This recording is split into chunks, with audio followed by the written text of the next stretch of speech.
Hello बच्चों, कैसे हैं? अच्छे हैं? तो आज हम लोग अभी बहुत सारे बच्चों का एग्जाम्स खत्म हुआ है। नया नया एग्जाम खत्म हुआ है क्लास 9 का, और बच्चे जो है क्लास 10 के लिए प्रिपरेशन करना शुरू कर देंगे। ठीक है, तो हम लोग आज क्लास 10 का ये पहला क्लास है। तो हम लोग मोबाइल सेट कर ले रहे हैं, अपना कैमरा सेटअप सब सही कर ले रहे हैं, ताकि भाई जो चीजें हैं हम लोग देख सकें, जो चीजें हो रहा है उसको हम लोग। और आज का टॉपिक होगा ट्रिग्नोमेट्री। ठीक है, तो आज का टॉपिक हम लोग ट्रिग्नोमेट्री देखने वाले हैं। तो ट्रिग्नोमेट्री में आज हम लोग देखेंगे, इंट्रोडक्शन टॉपिक होगा आज का। ट्रिग्नोमेट्री में आज होगा इंट्रोडक्शन टॉपिक। ठीक है, तो आज अभी तो फिलहाल वैसे हम जान रहे हैं बहुत कम बच्चे आएंगे, क्योंकि बच्चे अभी घूमने फिरने में लगे हैं। बच्चे आज घूम फिर रहे हैं, अच्छी बात है। चलिए, कोई बात नहीं है। तो हम लोग आज ट्रिग्नोमेट्री चैप्टर अपना देखेंगे। ठीक है, तो ट्रिग्नोमेट्री एक बहुत ही इंपॉर्टेंट चैप्टर है। ट्रिग्नोमेट्री एक बहुत ही इंपॉर्टेंट चैप्टर है। तो brilliant public school, brilliant coaching, हम लोग आ गए हैं ट्रिग्नोमेट्री, जो कि बच्चे कहते हैं और टीचर्स भी बताते हैं, डराते हैं बच्चों को कि बहुत हार्ड चैप्टर है, बहुत ही ये है वो है, अनाप शनाप लिम्का ढिकान बहुत सारी चीजें बता देते हैं कि ट्रिग्नोमेट्री के बारे में, कि ट्रिग्नोमेट्री बहुत हार्ड है, बहुत टफ है, बहुत ये है, और ऐसा कुछ है नहीं। ट्रिग्नोमेट्री बिल्कुल हार्ड नहीं है। आप हमारे साथ लगे रहो। ट्रिग्नोमेट्री कोई भी चैप्टर मैथ का हार्ड नहीं है। कोई भी हार्ड उनके लिए होता है जो प्रैक्टिस नहीं करते हैं। ठीक है, तो स्टार्ट कर दिया जाए। स्टार्ट। ठीक, चलिए स्टार्ट करते हैं और हम लोग देखते हैं ट्रिग्नोमेट्री एक्चुअल में है क्या। चलिए स्टार्ट करते हैं। तो हम लोग स्कूल कोचिंग ये आ गया, और ये हम लोग का ट्रिग्नोमेट्री का इंट्रोडक्टरी पेज आ गया, जिसपे हम लोग आज समझेंगे कि ट्रिग्नोमेट्री एक्चुअल में है क्या। तो चलिए समझते हैं कि ट्रिग्नोमेट्री क्या है। ठीक है,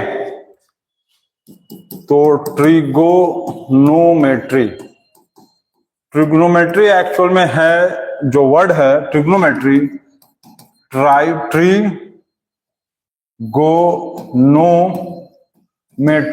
इसका मतलब आप समझ लो 3 साइड्स और एंगल्स ऑफ 3 साइड्स और एंगल्स ऑफ ट्राइंगल मेजरमेंट।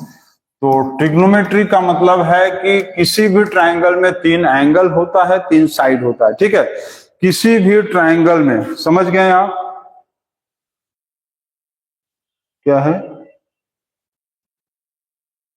तो किसी भी ट्राइंगल में 3 साइड और 3 एंगल होता है, और उसके मेजरमेंट को ही हम लोग क्या कहते हैं? ट्रिग्नोमेट्री कहते हैं। समझ गए? आप ऐसे करके देखो, समझो कि मान लेते हैं ये ट्राइंगल है, ये ट्राइंगल है। ठीक है, ये ट्राइंगल में 3 साइड हो गया इसका, ये ए बी सी ये हो गया। इसका साइड्स क्या क्या होगा? साइड्स होगा ए बी होगा, बी सी होगा, और सी ए इसका साइड्स होगा। एंगल्स कौन कौन सा होगा? एंगल ए होगा, एंगल बी होगा, और एंगल सी होगा। ठीक है, तो ट्रिग्नोमेट्री में क्या करना है कि ट्रिग्नोमेट्री को का हेल्प लेके हम लोग एंगल और साइड का वैल्यू निकालते हैं। ठीक है, by using trigonometry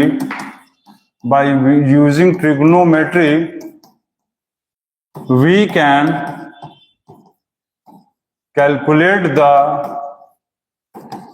can calculate the measure of angles and sides of triangle।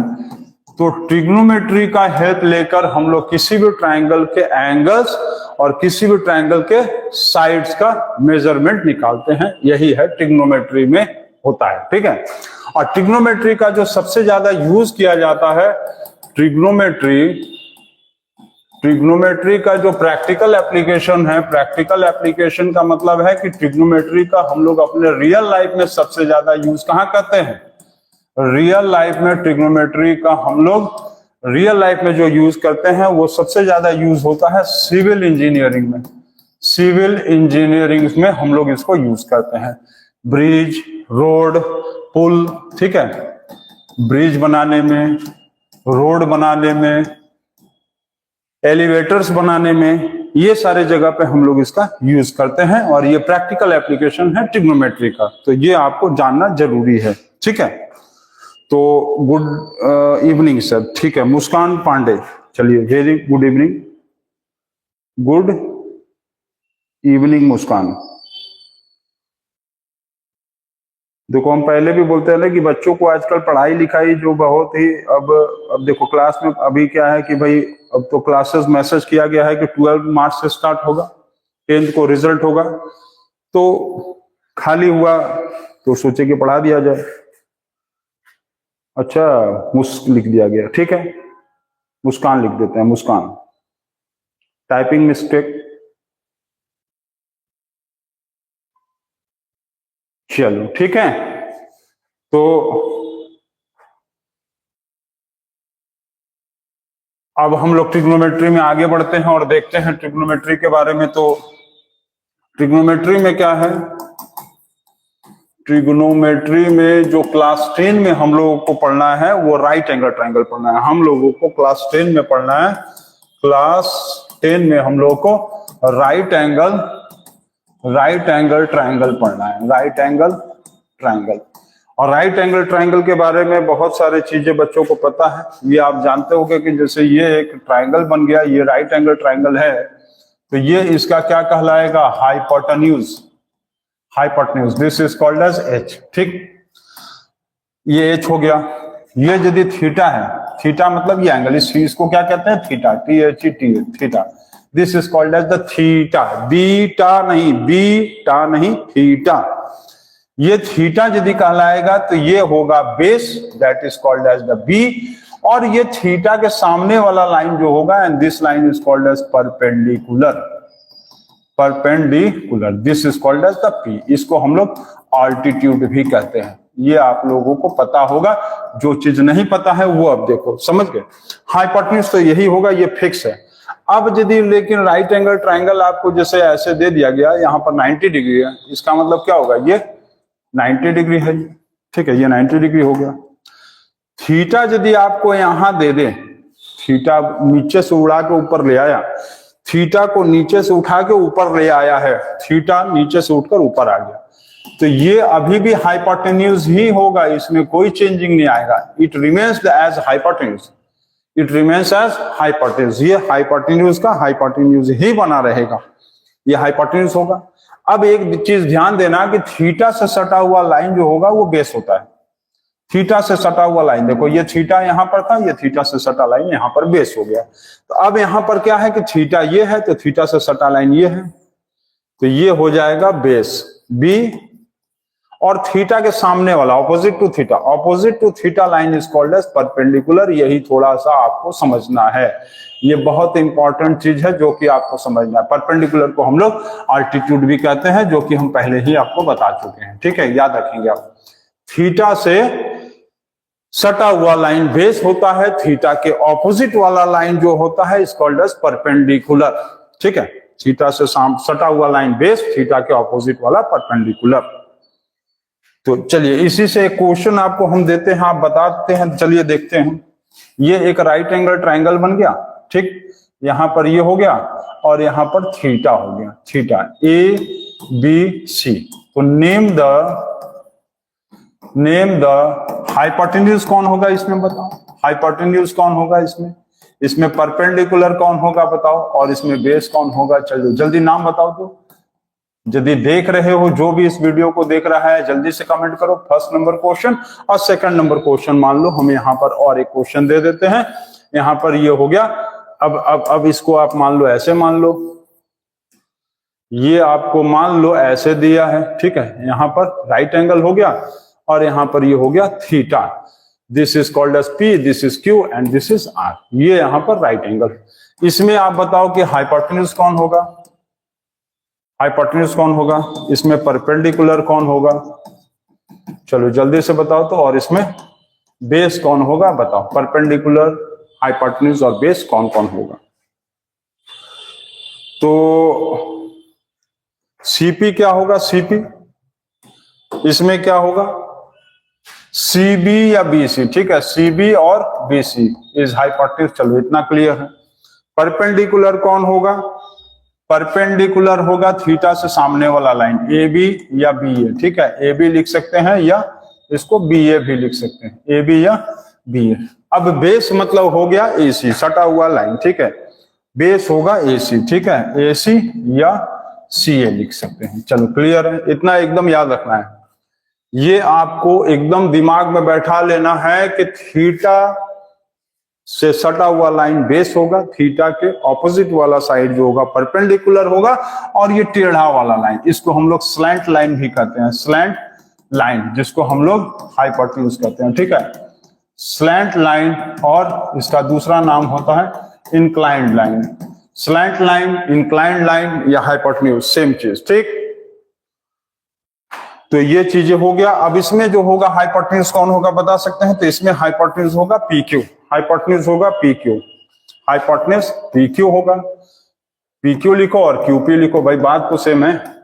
अब इसमें थीटा ये है, थीटा ये है, तो इसका मतलब ये क्या होगा, बेस होगा, तो बेस होगा पी आर लिख लो या आर पी लिख लो, जैसे इच्छा करे वो लिख लो, ठीक। अब परपेंडिकुलर क्या होगा, आर क्यू होगा, ठीक, थीटा से सामने वाला लाइन, आर क्यू लिख लो और क्यू आर लिख लो, जो ऐसे आपको इच्छा करे वो लिख लो। तो ये आप समझ गए हैं कि परपेंडिकुलर कौन होगा, बेस कौन होगा और हाइपोटेन्यूज कौन होगा, ये आप पहचानना सीख गए, ये पहचानना सीख गए कि परपेंडिकुलर कौन होगा, हाइपोटेन्यूज कौन होगा और बेस कौन होगा, बहुत अच्छी बात है। चलिए इसके बाद हम लोग थोड़ा सा देख लेते हैं एक चीज कि ट्रिग्नोमेट्री में जो है एक्चुअल में 6 रेशियो होता है, 6 ratio of trigonometry, 6 ratios of trigonometry.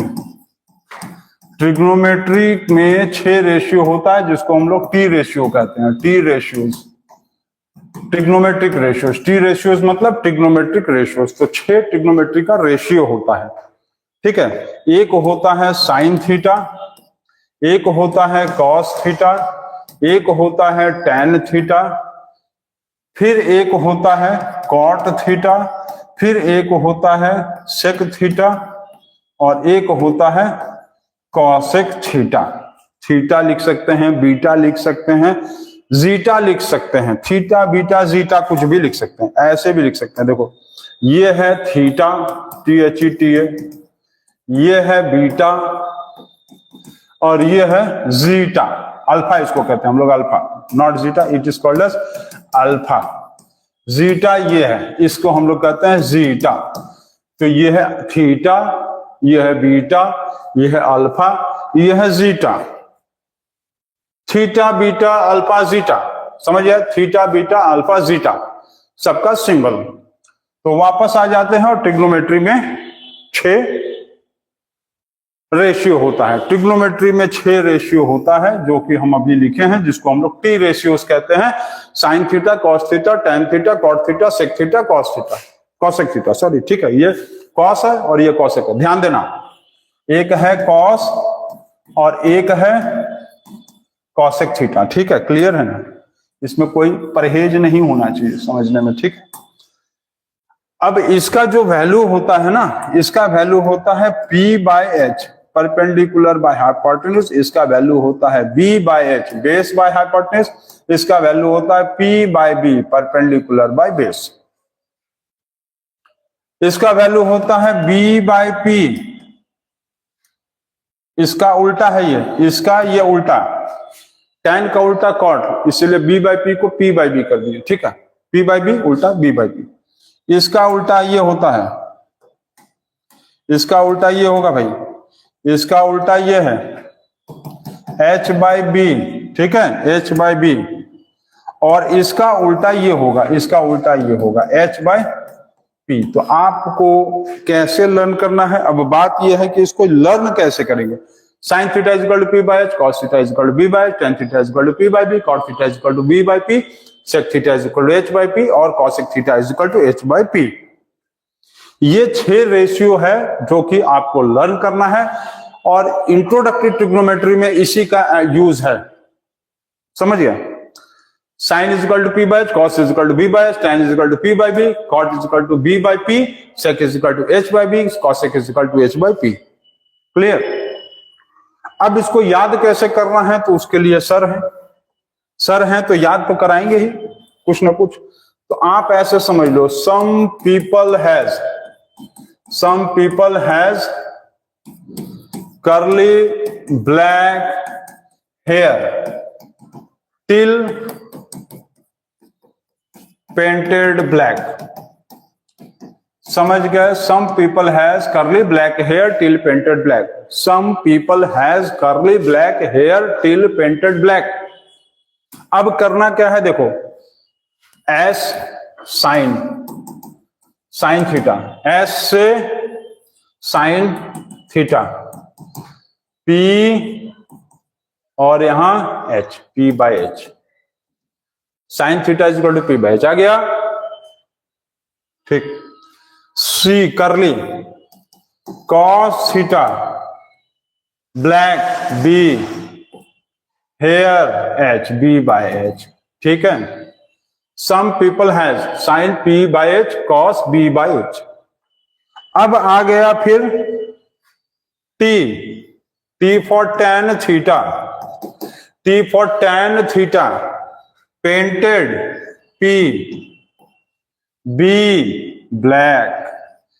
आ गया ना? Sine theta is equal to P by H, cos theta is equal to P by H, tan theta is equal to P by B. Clear?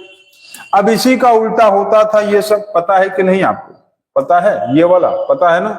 Sign का उल्टा क्या होता था? Sign का उल्टा होता था cosec theta is equal to H by P. Sine का उल्टा कॉसेक, कॉस का उल्टा होता था sec theta is equal to H by B. Cos का उल्टा सेक होता है, अभी हम लिखवाए हैं।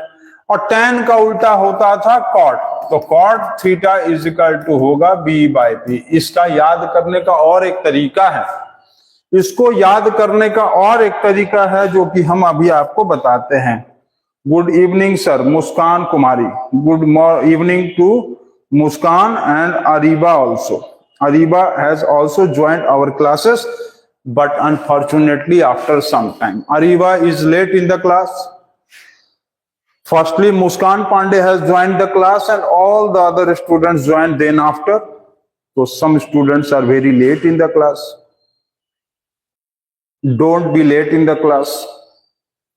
क्लास में आप लोग लेट नहीं आएंगे, ठीक है? इसीलिए मैं मैसेज आपको अर्ली मॉर्निंग में ही कर दिया था।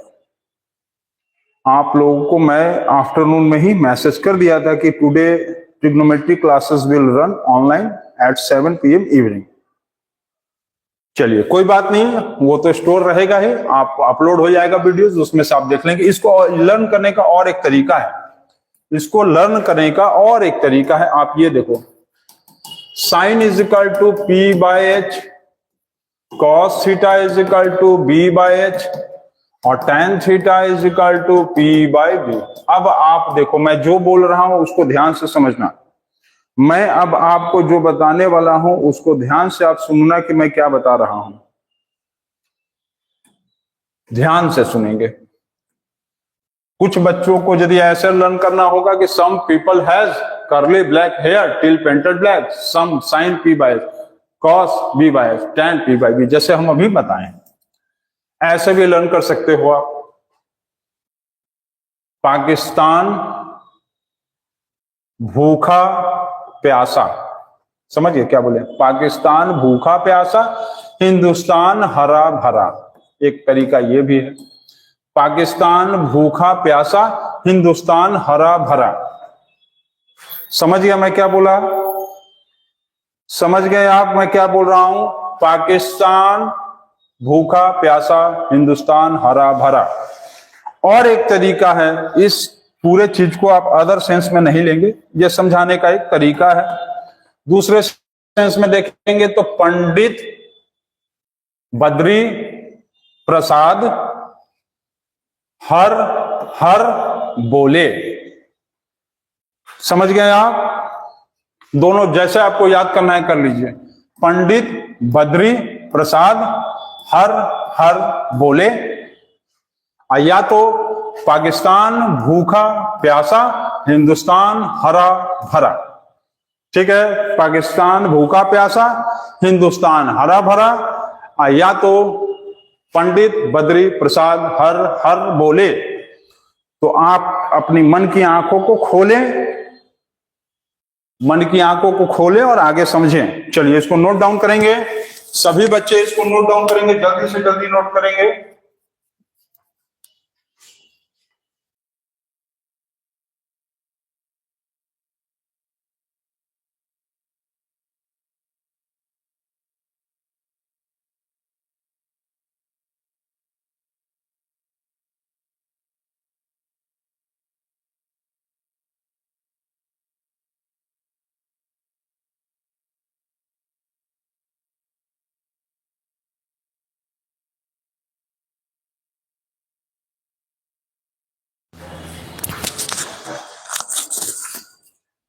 तो हो गया, सभी बच्चों को लर्न हो गया।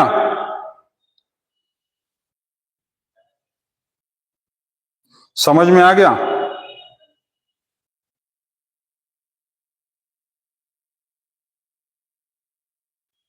समझ में आ गया कि नहीं? समझ में आया हम क्या बोले?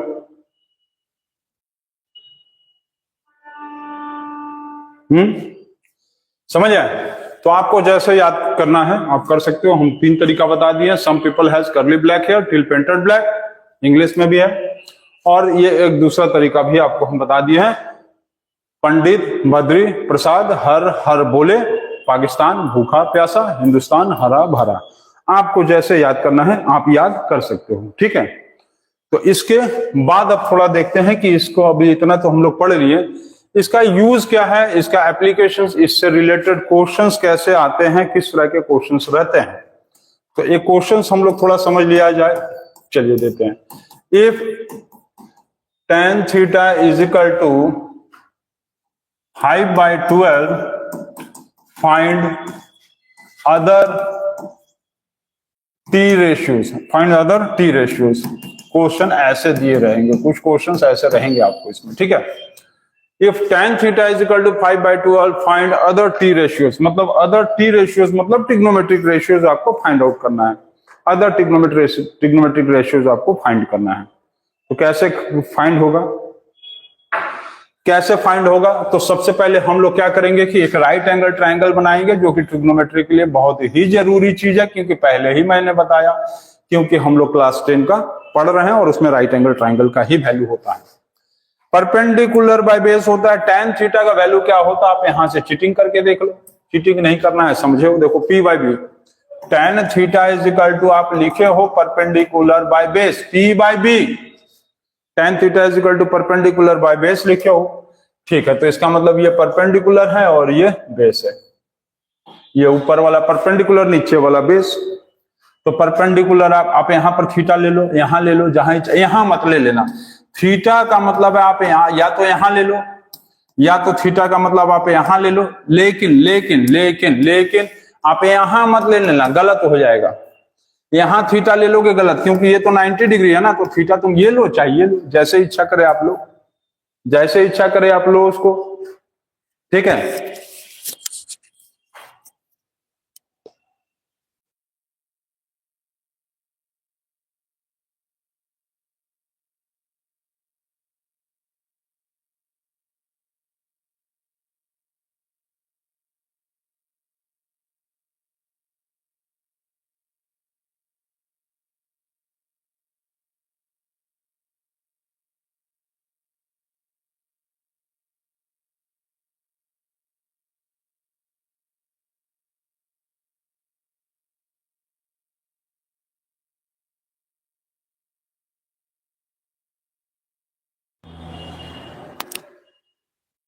समझ गए? तो आप उसको लेंगे अर्जेंट कॉल फ्रॉम होम। तो ये आप समझ गए, ठीक है। तो थीटा आप यहां नहीं लोगे, यहां ले सकते हो थीटा को, या तो आप थीटा को आप नीचे ले लो, या तो थीटा को आप ऊपर ले लो, जहां आपको सुविधा हो, ठीक। उसके बाद क्या करेंगे, उसके बाद अब यहां पर हम लोग मान लेते हैं कि थीटा को यहां पर हम लोग थीटा ले लें, ठीक। थीटा का मतलब परपेंडिकुलर बाय बेस होता है। परपेंडिकुलर बाय बेस का मतलब ये हो गया 5, ये हो गया 12, ये हो गया परपेंडिकुलर 5, बेस हो गया 12, ठीक है। तो सबसे पहले ट्रिग्नोमेट्रिक रेशियोज में आपको तो पहले आपको तीसरा वाला वैल्यू निकालना होगा ना। ट्राइंगल में तो 3 साइड होता है, ट्राइंगल में 3 साइड होता है, 2 साइड दिया, आप इसको फाइंड आउट करो। इसको फाइंड आउट करोगे पाइथागोरस थ्योरम से। ये हो गया परपेंडिकुलर, ये हो गया बेस, और ये हो गया हाइपोटेन्यूज। तो hypotenuse is equal to perpendicular square is equal to hypotenuse is equal to perpendicular square plus base square. ये पता है आपको। परपेंडिकुलर हो गया 5 का स्क्वायर और ये बेस हो गया 12 का square. 25 plus 144 is equal to 169 का अंडर रूट करेंगे तो इसका वैल्यू कितना निकल के आ गया, 13। ये आ गया 13, ठीक। हाइपोटेन्यूज कितना निकल के आ गया, हाइपोटेन्यूज बिकम्स एज 13, ये आ गया हाइपोटेन्यूज, ठीक। अब बाकी रेशियो पूछा है, निकाल दो। बाकी रेशियोज कैसे कैसे निकालेंगे, सबसे पहले साइन थीटा। साइन थीटा का वैल्यू p/h, चलो वैल्यू बैठाते जाओ। p/h what is p, 5, hypotenuse कितना है 13, हो गया। कॉस थीटा b/h, अरे यहां से आप देखो ना भाई, यहां से देखो ना, लिखा है तो कॉस का वैल्यू b/h लिखा है ना। कॉस का वैल्यू क्या लिखे हैं, b/h, तो लिख दो उसी को, बस लिखना है। कॉस का वैल्यू b/h, तो बेस कितना होगा 12 बाय हाइपोटेन्यूज हो गया 13। tan theta is equal to क्या होगा, p/b, perpendicular by base, perpendicular by base, perpendicular by base, perpendicular कितना हो गया 5 हो गया, और ये हो गया 12। तो tan थीटा हम लोगों को तो यहां दिया ही था, उसको निकालना ही नहीं था, एक तो दिया ही है। अब बाकी बच गया tan के बाद cot theta is equal to क्या होगा, इसी का उल्टा होगा, तो ये होगा b/p, उल्टा कर दो 12/5 हो गया। tan का ही ना उल्टा होता है cot, tan का उल्टा होता है cot, ठीक है। अब cot के बाद आएगा sec थीटा। sec थीटा का वैल्यू होता है h/b। cos का उल्टा होता है तो उल्टा कर दो, उल्टी मत कर देना, बस खाली उल्टा कर देना, उल्टी नहीं उल्टा करना है। अब cos के बाद हो गया cosec theta is equal to h/p, क्योंकि cosec किसका उल्टा होता है, साइन का उल्टा cosec, इसको उल्टा कर दो 13/5, ये आ गया आंसर। तो ये सभी बच्चों को समझ में आ गया, जो भी बच्चे वीडियोस को देख रहे थे, लेक्चर्स को सुन रहे थे, उनको वो समझ में आ गया कि नहीं समझ में आया, कमेंट करेंगे। आप लोगों के पास कमेंट करने के लिए 10 सेकंड का टाइम है। जो भी 4 बच्चे, 5 बच्चे, 6 बच्चे जो भी वीडियो लेक्चर्स को देख रहे हैं, आप सभी बच्चे पहले कमेंट करेंगे कि आप लोगों को ये वीडियो जो अभी हम लेक्चर्स दिए हैं ये समझ में आ रहा है। इसके बाद एक क्वेश्चन बनवाएंगे अभी हम, तो इसको जल्दी से आप नोट डाउन करेंगे। सभी बच्चे इसको जल्दी से नोट डाउन कर लेंगे। हो गया है, समझ में आ गया है, चलिए अच्छी बात है।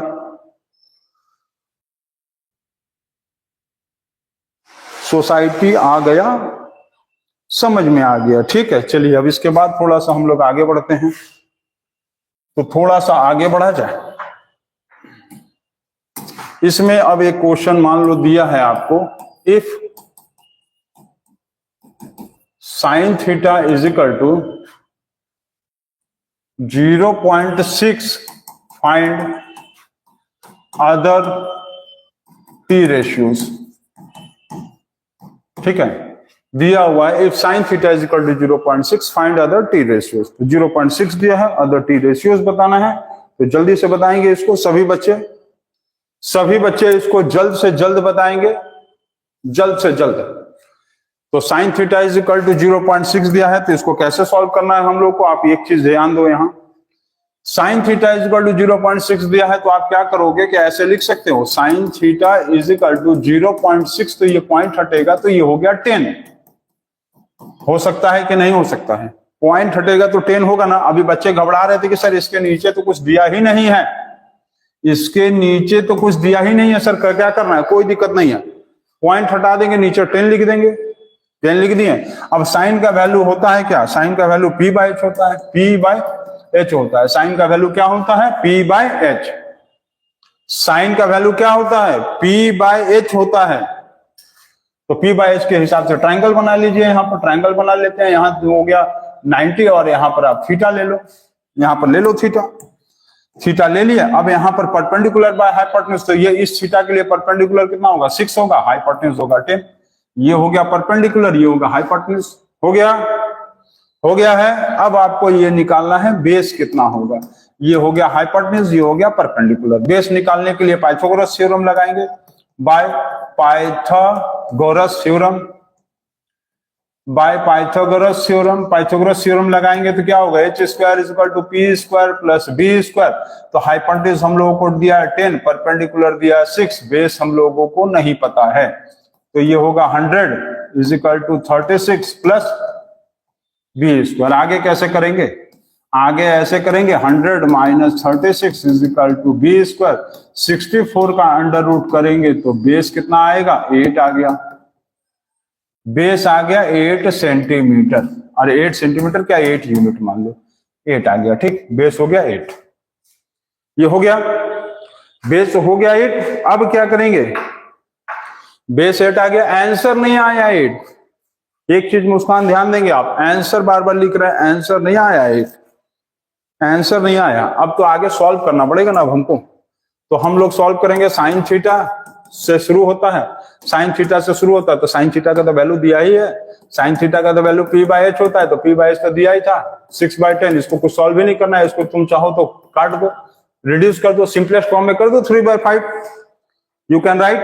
ठीक, साइन के बाद क्या लिख सकते हैं? cos theta b by h, base by hypotenuse, base by hypotenuse तो बेस क्या है? 8 है।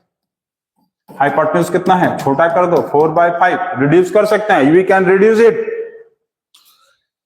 उसके बाद tan theta, tan theta is equal to क्या करेंगे? p by b, perpendicular is 6 and base is 8, we can reduce as 3/4, we can reduce it. जो reduce होने लायक है उसको रिड्यूस कर सकते हैं।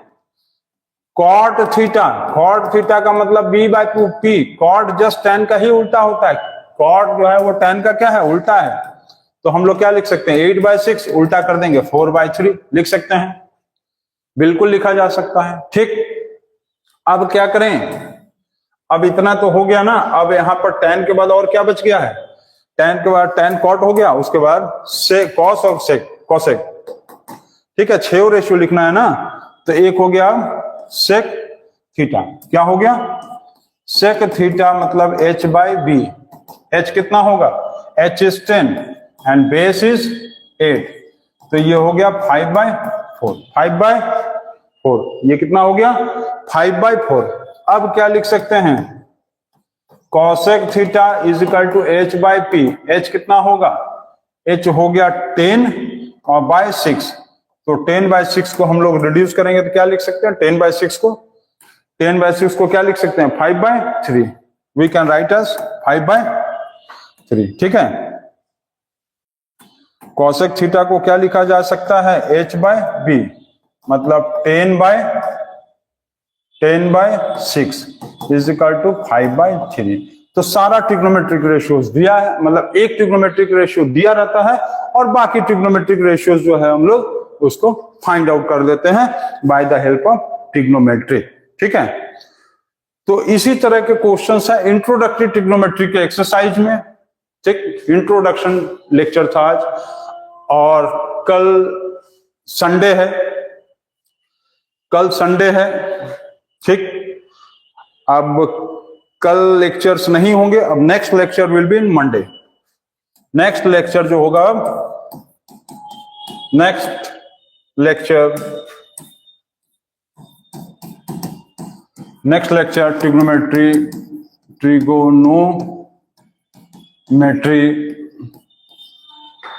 टॉपिक 2 जो होगा वो मंडे को होगा। ठीक, 7 PM।